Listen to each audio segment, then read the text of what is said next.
suspicion of illegal activities. Maybe it would be good if the employees of the authorities are trained properly, but it's absurd to me to train the people who should be actually familiar with the legislation they need to follow. Maybe it would be worthwhile to have a methodology at the level of police presidium or the public prosecutor office as to how the police forces should proceed in case there is a suspicion of committing a criminal offense of cruelty to animals. It is absolutely necessary for the police officers not to be afraid to enter on the premises where there is a suspicion of animal cruelty, and in cases where it's necessary to stop these activities. It is actually also very important to protect the police officers against the attacks of the persons who are convicted of ill-treating the animals. It is also important that the police officers are actually clearly informed about the fact that they should not be afraid of any consequences of the activities developed in this area. It is also important to actually pursue these cases as a means of prevention, because the criminal activities committed on animals do have certain impacts. It's not only about the behavior of the culprit or of the person who actually committed cruelty on animals that needs to be punished. The criminal activities directed towards a creature that cannot defend himself or herself is actually out of the ordinary. Anyone who can actually torture an animal is able to torture a person or any other person. So this is very important to act, because they can actually focus on people who are weaker, such as children, elder citizens, disabled or otherwise handicapped individuals, basically anyone who is limited in terms of his own protection. It is often said that those people who don't like animals don't like people, and this is very true. And I have to say that most of the people who have been actually sentenced for criminal offenses, violent criminal offenses, already started with torturing the animals.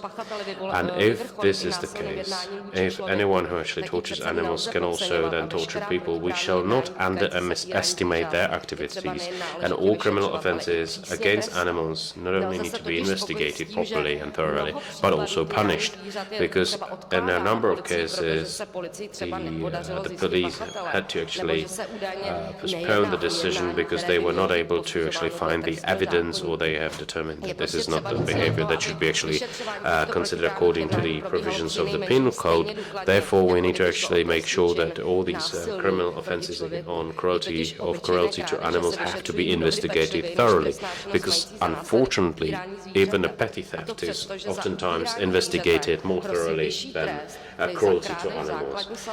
And we need to focus on what the currently valid legislation is actually providing us with. The legislation makes it possible to punish the people who are actually performing cruelty on animals. And I'm asking, why is it not the case? Why is it not the case in the worst cases we have experienced? Even in the most brutal cases, only suspended judgments or suspended penalties were actually imposed on these people. So even if the person is not actually sorry about the behavior and about the case, and even though these people are not subject to people who could actually be sentenced on a suspended notice. So basically what I'm trying to say is that we do have some legislation in place, but I would appreciate more strict and severe penalties. The same goes not only for hobby breeding, but also for farm animals or misuse of animals for testing cosmetic products. And basically, for all other activities, the animals should not be killed for with no justified reasons. And I'm actually referring to the use of animals for production of fur. And this is actually what I'm actually actively fighting against. When I actually see these celebrities, so-called celebrities, who are actually wearing fur coats at the general public, and they are actually being celebrated for that, it really makes me sick. And I think that the journalists authorities should be playing a very active role in this respect, and they should actually draw the attention to the fact that this is not the way to go. To wear a dead animal is wrong. I'd like to actually live through the moment when there is a ban on breeding animals for fur.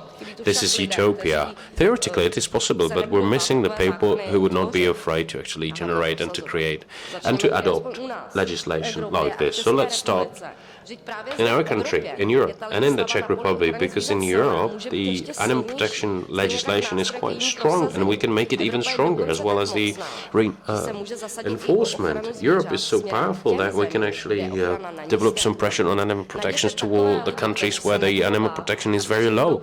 Let's just find the people who are not afraid and who will act and not only make promises. Let's find these people, let's actually give them the power to change things. So to start with, let's try to force those who have the power to actually enforce the currently valid legislation in practice. Because even if we have the best legislation, they are of no good use unless they are being adhered to. Unless we change the attitude in the people, we can try hard, but this will have no effect. And even though if you would make the laws more strict, it will not help. And it's not only us who can actually make the change. It is necessary to get involved those who have the power to change things and to enforce things. Thank you very much for your attention.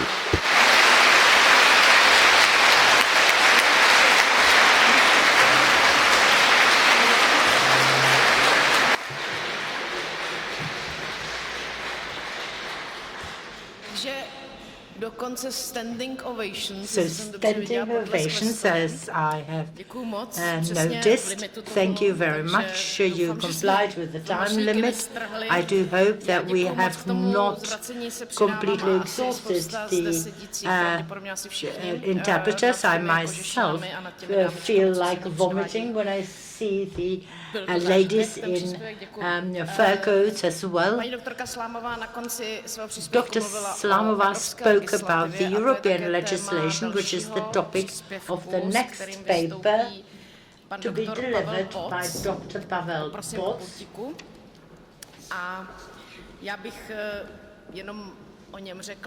And I'd like to say that he is a biologist. Today he is a member of European Parliament. He is standing now in the elections as well. And he is a co-author of the initiative 8 Hours. I have now saved half a minute of my paper, which wants to improve the transport of farm animals or to define the maximum length the animals are to spend in the vehicles. Good morning, ladies and gentlemen, Madam Vice President. I'm a member of the Committee and the member of the Parliamentary Group for the Protection of Animals. I have got myself a breeding station for the Japanese dog Akita. And now a brief flash on what the European Union deals in the area of animal welfare. The protection of animals is part of European legislation on the basis of the Lisbon Treaty. The animals are considered as beings that are capable of feeling, and our legislation has been harmonized with the European legislation, even if it leaves too much scope for the games of the lawyers. The European Commission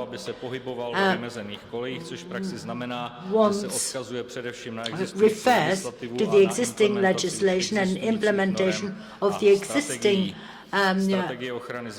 directives and strategies. The strategy is now to be replaced by a new framework legislation. When it comes to new legislation, the EU is not very much willing due to the resistance of the agricultural lobbies of individual member states. There are many topics, cloning, use of antibiotics, the marking of the foodstuffs according to the breeds, transport of animals, the protection of whales, killing of animals in zoos, etc., etc. So European society is very much interested in the protection of animals, and that means that the European Parliament does the same, and the meetings of our Committee for the Protection of Animals is frequented by a large number of MPs. We also managed to solve some of these specific cases, for example, the maltreatment of donkeys in some of the organizations in Spain. We try to exert pressure on Romania, for example, the stray dogs in the streets of Romanian cities. But the change in legislation will be difficult.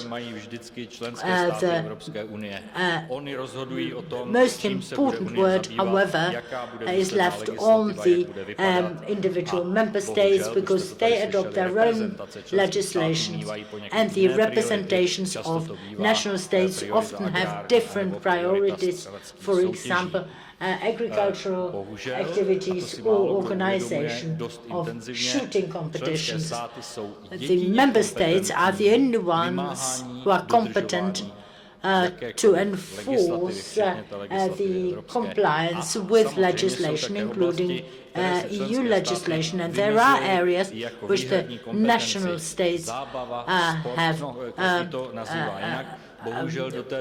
managed to keep in their competence. So the countries solve some of the problems in their own way, which sometimes is incompatible with the welfare of animals. The protection of farm animals was not in the center of interest of the general public. However, now the situation is changing. The point is that they should be kept in the not stressing conditions. People understand it's not important whether they have on the packaging a green grass, but they want to know that the animals live in an environment which is a natural environment for them. Of course, I don't have any illusions about the practice, but still, there are three examples I would like to show you. First, protection of milking cows.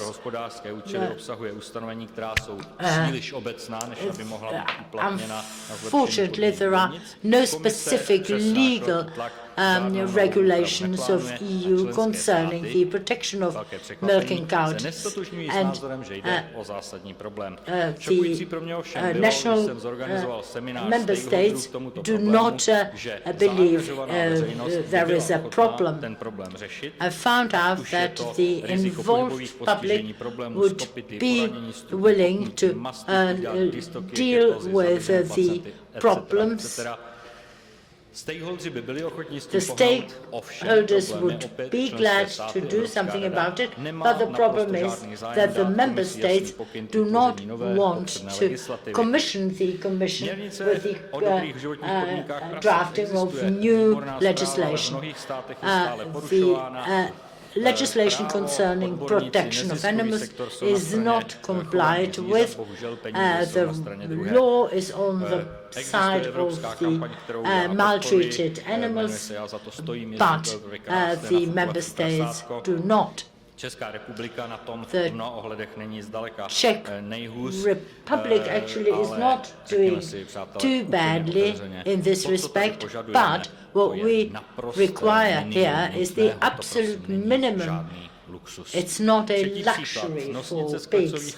And the third example, the eggs from the hens from cages.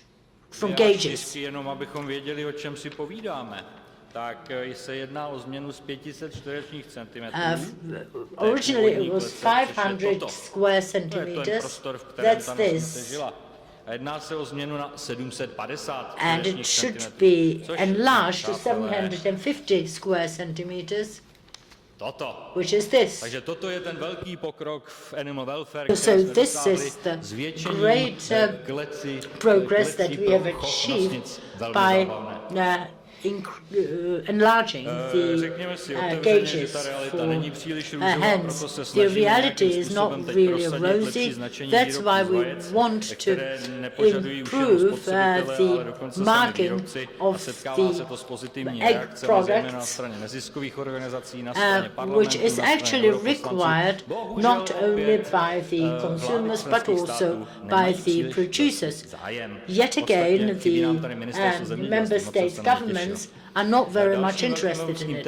Another big European topic is the transport of animals by planes.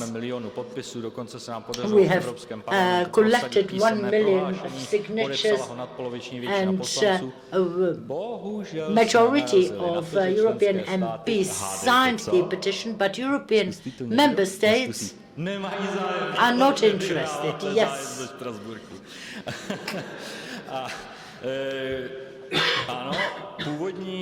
Yes, the original Commissioner Dalli was interested and tried, at least in some way, to table this issue and include it in the new initiative on animal welfare, but the new commissioner was not interested in the issue. Now we wait for the new commissioner. Yet, something really serious, fortunately, at least on the European level, the public with the elected MPs are getting closer and closer.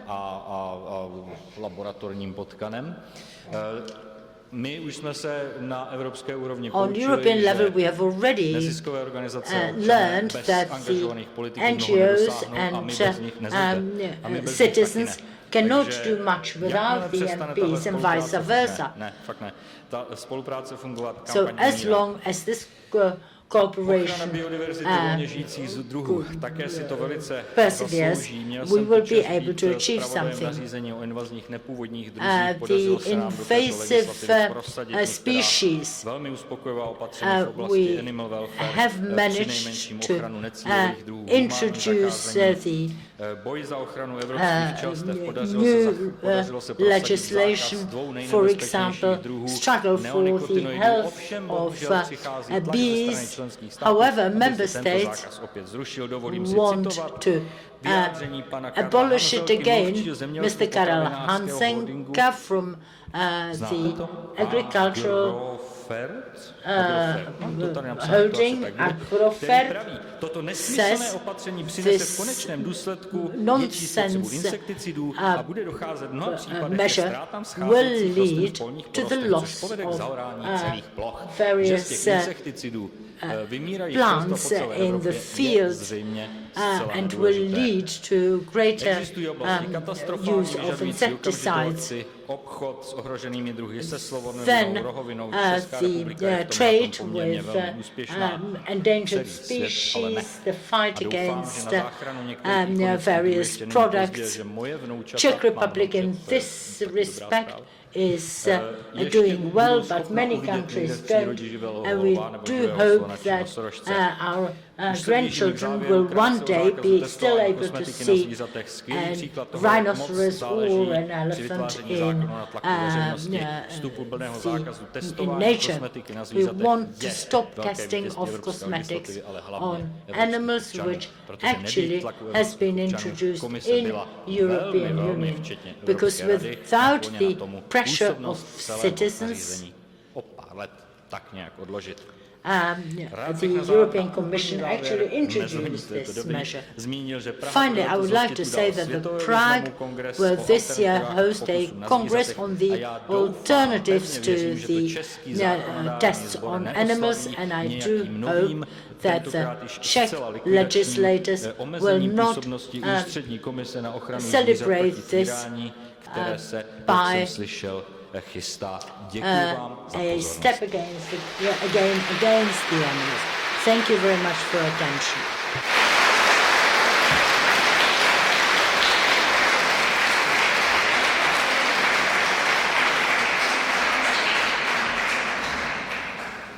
Děkuji moc krát panu I'd like europoslanci. to take this opportunity to express our thanks to the MEP, Mr. Pavel Plotz, from what's been said here. Some of you might finally start to realize that Brussels and Strasbourg and all these buildings and institutions are influencing our lives to a great extent that we were actually able to admit.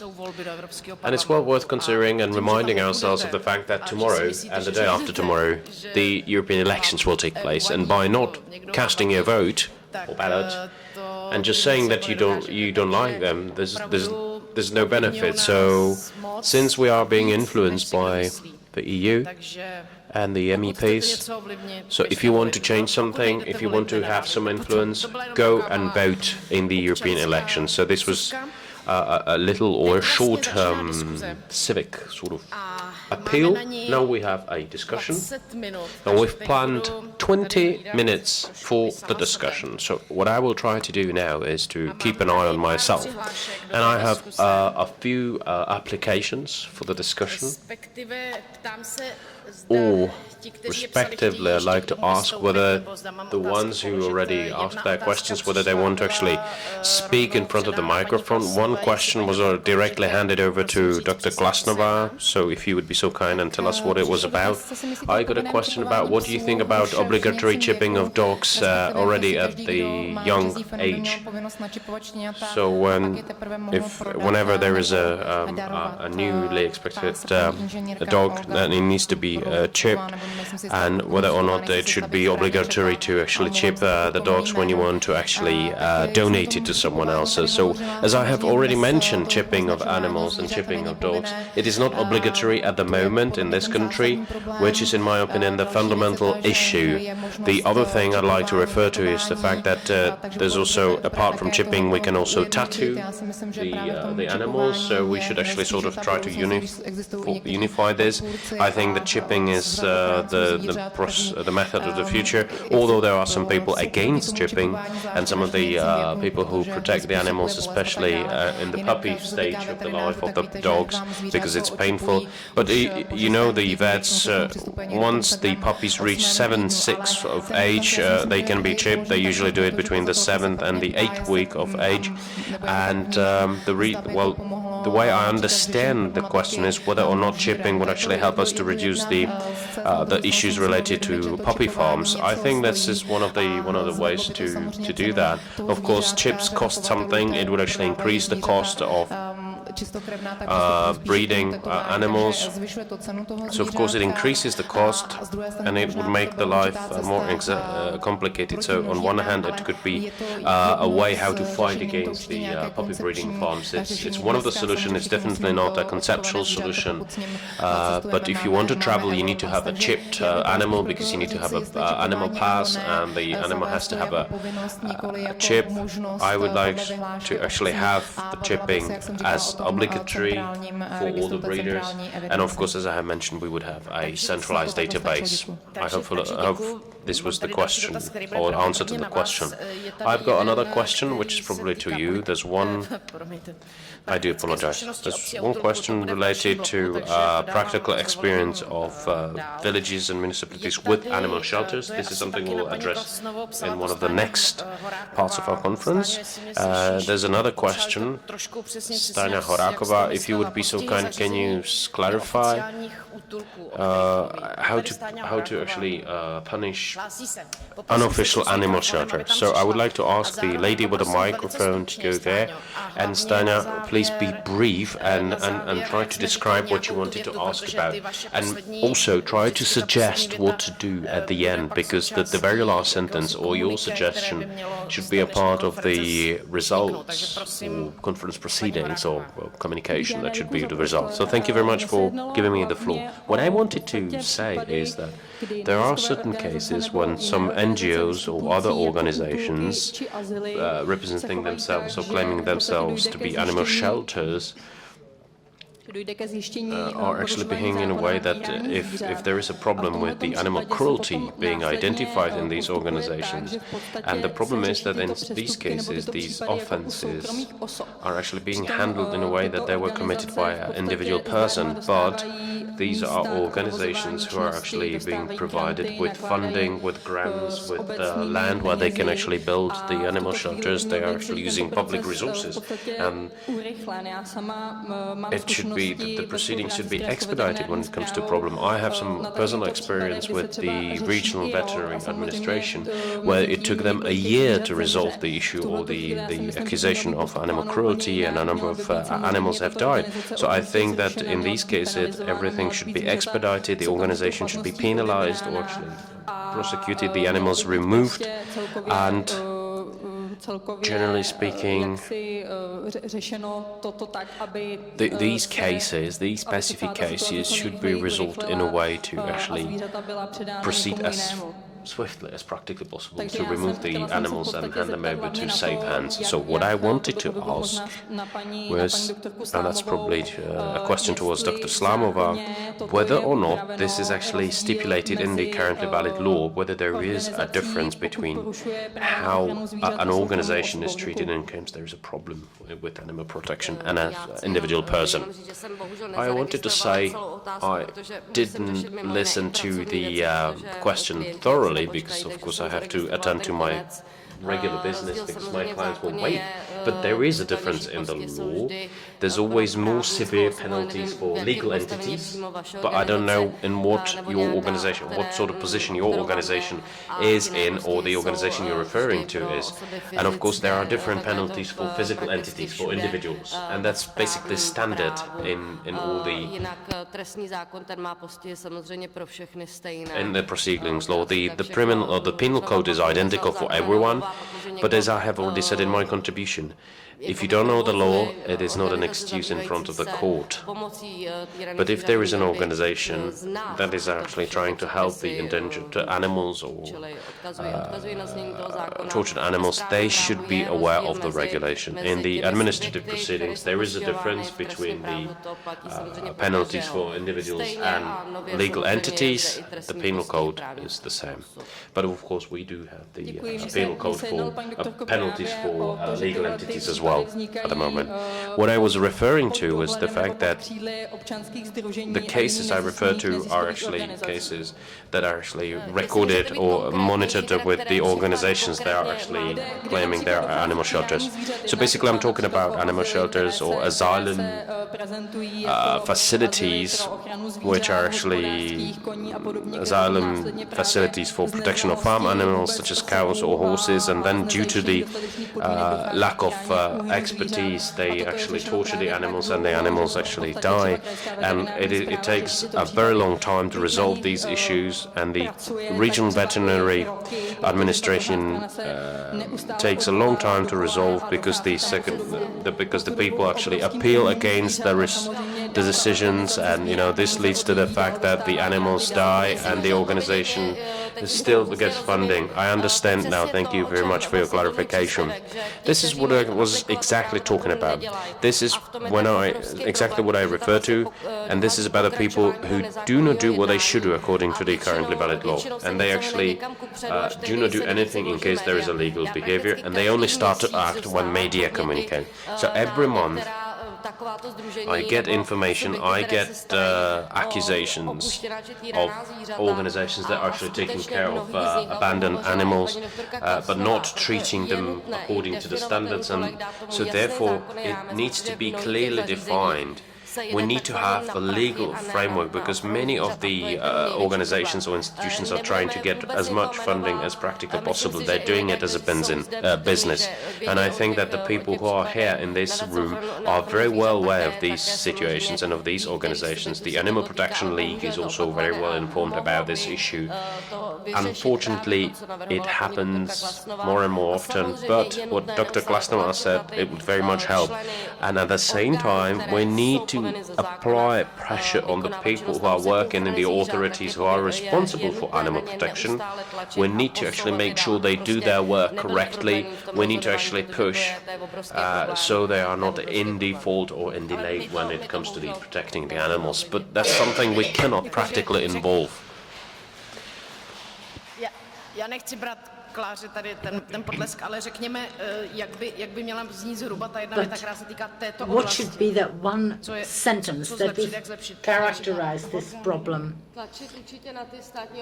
To insert pressure on the government agencies that are required by law to act, but it is difficult because the role of these agencies or bodies is supplemented by the individuals. So the agencies should act, should turn to the supervising organizers. So now give the floor to Milan Kautsky and I'll ask him a question. By the end of 2013, the communities were required to take care of a found abandoned or strayed animal. Is it? Ta povinnost tam samozřejmě je. Včera jsme to právě na tom kulatém stole řešili, že vlastně není nikde stanovená, upozorňovala na to ředitelka na We've heard yesterday that there is not an obligation of who is going to finance the care for the animal found.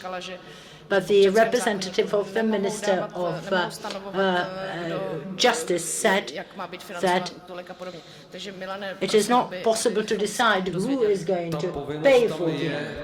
No, there is the obligation with the dogs because the community takes care only of the animals who obviously before had owners. The cats fell out of this, and the same applies to other domesticated animals who, however, normally live in nature. Of course, the community cannot pay also for the animals who are not part of the act. As for the torture or maltreatment, most people criticize the state veterinary administration, which may only comment on the current health condition of an animal, but all the other measures are to be applied by the civil servants who don't understand the legislation, who don't understand law. They don't have to know anything about the welfare of animals. And since the administrative procedure is closed and not public, which is a paradox. So it is a corruption-friendly environment, and they do not provide or disclose any information, claiming that it is covered by the protection of private data. However, State Veterinary Administration does not have sufficient funds. There are proposals to improve the situation, but thank you, Mr. Kautsky. Any question from the audience? But please stick to the topic of legislation. Other topics will come later. We've got some 5 minutes left. Please introduce yourself. Good morning, my name is Velíšková. I would like to tell Mrs. Klasnova that as if the puppies are not chipped, we shall not stop the puppy farming. If somebody does something in the wrong way, asylums, shelters, breeding stations, they should have an official name and they should be disclosed in public.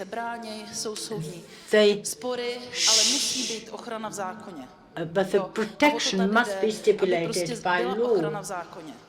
This is what is necessary. So your proposal is to chip the puppies.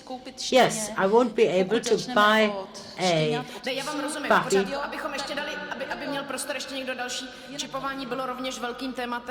Chipping was a big topic of yesterday's roundtable, and I do believe that the foreign participants will return to it and will talk about it.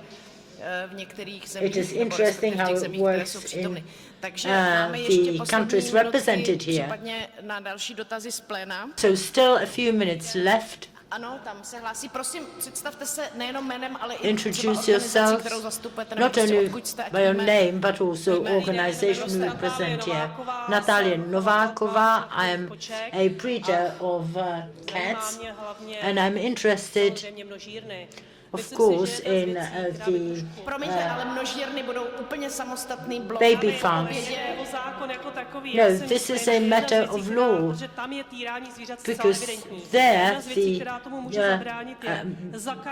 torture is quite evident. So I would,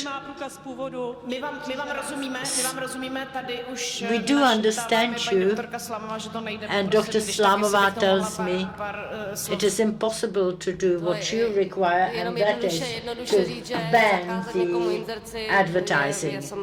Well, banning the advertising is absurd, it is impossible. It interferes with the rights of individuals and organizations. I don't talk about banning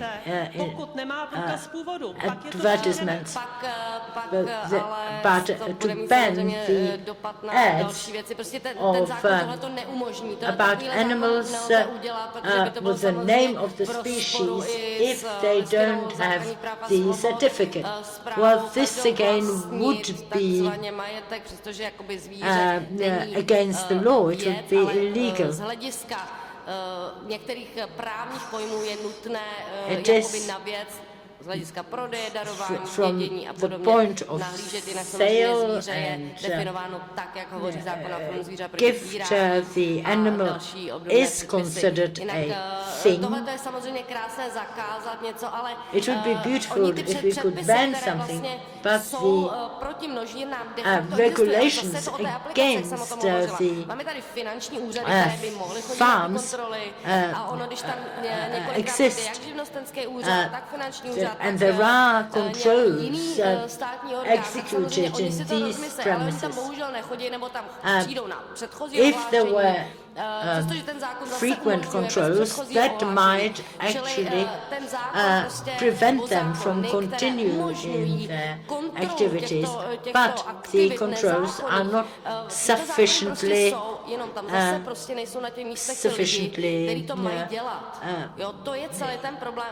frequently used. It is all about people.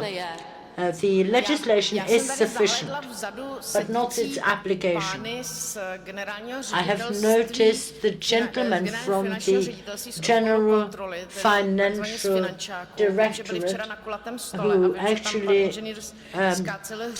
attended yesterday's roundtable, and Mr. Skatzel said that he is looking forward to the controls of the farms. Jestli pan Skácel projevil zájem, takže poprosím pan Poc a potom Mr. Potts from the European Parliament and then Mr. Skácel. I'll be very brief. There is a solution to this problem. You can actually restrict the advertisement and there should be the responsibility and accountability of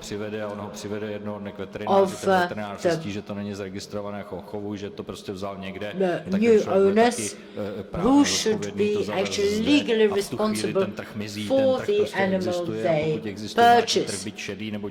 One day when the vet finds out that the dog actually has not a proper family tree and certificate, the person who bought the animal will be persecuted and fined. We shall deal with the farms later today. There was an interesting example of one such a farming lady and her income from the sale of the dogs. Mr. Skácel, can you tell us whether the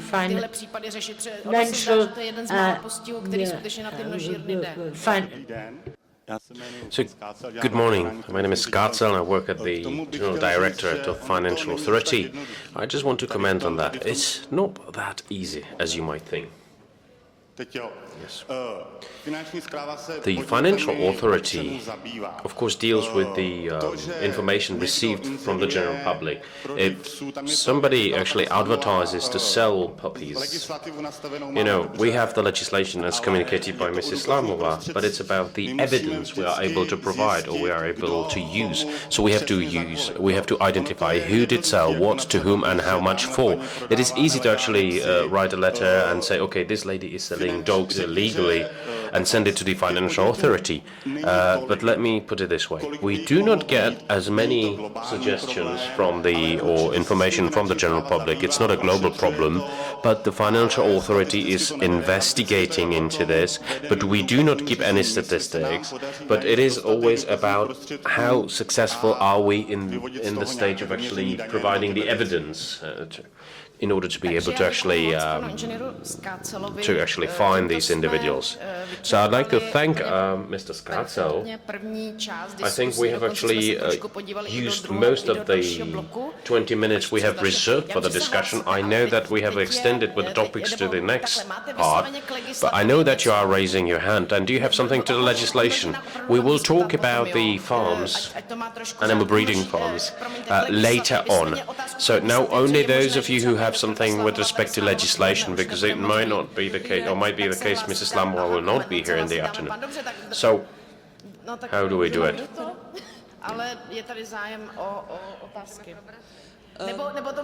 Or we can actually discuss it, of course, during the break. But anyway, good morning. My name is Lucia Krajfova. I'm representing the Home for Horses organization, and I would like to react to the issue of taxing the contributions to non-profit organizations, because we do not have to pay the donor tax.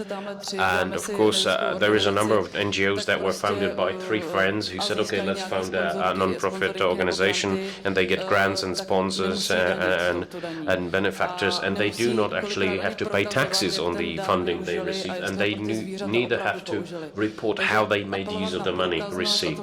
So to actually appeal to traceability of the use of the donations and funding is essential. And I'm also involved in bookkeeping, and I know that a number of companies and NGOs does not do that. So this is very much related to the issues. Thank you very much. And there was also one more request for the floor with somebody with a headphone, so we'll see what we'll get. So we'll see what we'll get, so hopefully. Hello, I'm Anthony Godfrey. I'm a lawyer just like Mrs. Slamova. The translators will be jobless, at least those people that translate Czech into English. I should congratulate them for the quality of their translations. Today I listened about the Czech, I heard about the Czech legislation, and I understand that there is a difference between how you treat cruelty to animals, and I understand that in the Czech Republic animals are considered goods as well if they are sold. And I would like to warn the Czech Parliament or members of Parliament or even members of European Parliament. There is something quite peculiar going on the European level, and that is that interest groups, those interest groups that group puppy farmers, there are quite a lot of them. There are some interest groups active in Belgium, I imagine in the Czech Republic as well. They try to change the statute of the animal, saying that it's a good, it's no longer a good. We shouldn't consider an animal as a good, but something as a thing that has that has feelings, etc. There is quite a risk in changing the statute of the animal, because if you change the statute of the animal as no longer as a consumer good or as a tangible, movable good, the European directive on consumer goods won't apply anymore, which means that consumers won't have 2 years warranty. In the European Union, each consumer has a 2-year warranty if he buys a consumer good. If you buy a fridge, you have 2 years warranty, and if you buy a puppy, you have 2 years warranty as well. And I know that puppy farms hate consumer law, because if there is a consumer who has bought in Belgium a puppy who has been imported from the Czech Republic, a lot of the times this puppy is very ill, because this puppy is transported. If the puppy is only 3 weeks, they say the puppy is 8 weeks old, but in reality the puppy is 3 weeks old, is transported into Belgium, Holland, France, etc. And this puppy is ill. But consumers more and more, and I assist these consumers, they invoke consumer law and they say, I want my warranty of 2 years. You, puppy farm, you should pay me back. So I want to warn especially Mr. Poch at the European level and Mr. Klasnova not to change the statute of the animal, because if you change the statute of the animal, consumer law won't apply anymore. And I want to change every animal rights group as well not to change that statute, because there will be a problem on consumer law. So I don't know what the situation in the Czech Republic now is, but I hope that there will be some conservatism in the sense that you won't change the statutes of the animal. Thank you very much. Téma je mimo jiné o nelegálních převozech štěňat. We'll be talking about illegal transport of puppies in the afternoon, but Dr. Slamova wanted to reply, and also Mr. Potts was addressed, as well as Mrs. Klasnova. So very briefly, I'll be very brief. Because we have a special. It's okay in Czech. You don't have to be afraid from changing the statute of the puppy with respect to consumer law. We have a special arrangement in the Czech legal system which is applicable to the animals. The status of the animal, that the name of the animal is clearly defined in the Animal Protection Act, basically. As far as calling the animal as a special thing or matter or thing with special purpose thing, it is actually something which is not actually related to the consumer protection, and you do not basically need to have this worry. There are special provisions on guarantee for animals in case of sale are clearly defined and implemented in our domestic legal system, and it is quite clearly determined and anchored in the system. So it looks like Mrs. Lamo was clear enough, so nothing else to be added. Now, let me conclude the first part of our. And for the future course, or for the rest of the conference, those of you who want to get the translation, please get yourselves a set of headphones at the table in the middle of the room. It's not only about being fluent in English, but also in French. So those of you who want to actually listen to the translation, get the headphones. But now it's time for a break, a coffee break. Coffee will be served over there. That's where I'm actually pointing to. So coffee there, and and the toilets are down the corridor, clearly marked. So I would like to ask you to meet back here in 15 minutes' time. And I do want to apologize to those of you that I had to leave. Should you have any questions, my telephone is public, I'm on Facebook. I have to attend to my regular business, and I do have to apologize for not being able to spend the rest of the day here. So thank you very much. It was a great pleasure. Thanks a lot.